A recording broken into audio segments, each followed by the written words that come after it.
Jalalpur block প্রাথমিক স্বাস্থ্য কেন্দ্রে আকস্মিক পরিদর্শনে গিয়ে একাধিক গুরুতর অনিয়মের অভিযোগ সামনে আসায় তীব্র ক্ষোভ প্রকাশ করেছেন কাটিগড়ার বিধায়ক কমলাক্ষ দে পুরকায়স্থ।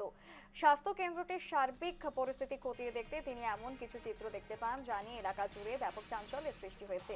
পরিদর্শনকালে বিধায়কের নজরে আসে যে স্বাস্থ্য কেন্দ্রের কয়েকজন ফার্মাসিস্ট হাসপাতাল চত্বরে ব্যক্তিগত চেম্বার পরিচালনা করে রোগী দেখছেন, এমনটাই অভিযোগ রয়েছে। এছাড়াও হাসপাতালের জন্য বরাদ্দকৃত সরকারি ওষুধ এবং রোগীদের বিনামূল্যে বিতরণ না করে বিক্রি করা হচ্ছে বলেও অভিযোগ উঠে আসে। জালালপুর স্বাস্থ্য কেন্দ্রে সরকারি সেবার আড়ালে ব্যবসা, আকস্মিক পরিদর্শনে ক্ষোভে ফেটে পড়লেন বিধায়ক কমলাক্ষ দে পুরকায়স্থ।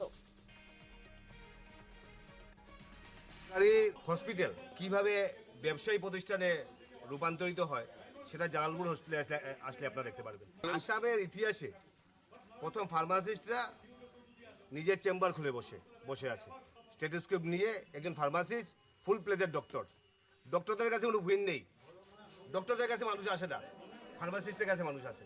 সেটাই হচ্ছে গিয়ে বাস্তব চিত্র আমি দেখে আসলাম এবং ভয়ানক অবস্থা। আজকে সরকার বিভিন্নভাবে টাকা দিচ্ছে, সরকার ওষুধ দিচ্ছে, সরকার একটা পরিবেশ সৃষ্টি করছে, কিন্তু এখানে দেখতে পারলাম যে কয়েকজন কর্মকর্তা, কয়েকজন ফার্মাসিস্ট ওনারা হসপিটালকে নিজের ব্যবসায়ী প্রতিষ্ঠানে রূপান্তরিত করেছেন। আমি মুখ্যমন্ত্রীকে জানাবো এবং আমি জয়েন্ট ডিরেক্টরকে বলেছি যে ইমিডিয়েট অ্যাকশন নেওয়ার জন্য হসপিটালের পরিবেশটা সুন্দর করতে হবে। এই অঞ্চলের মানুষ, আমাদের অন্য কোনো প্রতিষ্ঠান নেই, হসপিটালে আসলে বিনামূল্যে সামান্য ওষুধ পাবে, হসপিটালে আসলে বিনামূল্যে সামান্য শুশ্রূষা পাবে। সেখানে যদি ব্যবসায়ী প্রতিষ্ঠানে রূপান্তরিত হয় আর ওষুধ যদি বাইরে বিক্রি হয় তাহলে সেটার উপর ভয়ঙ্কর কথা, সেটার উপর বিহিত ব্যবস্থা এবং যা করণীয় দরকার।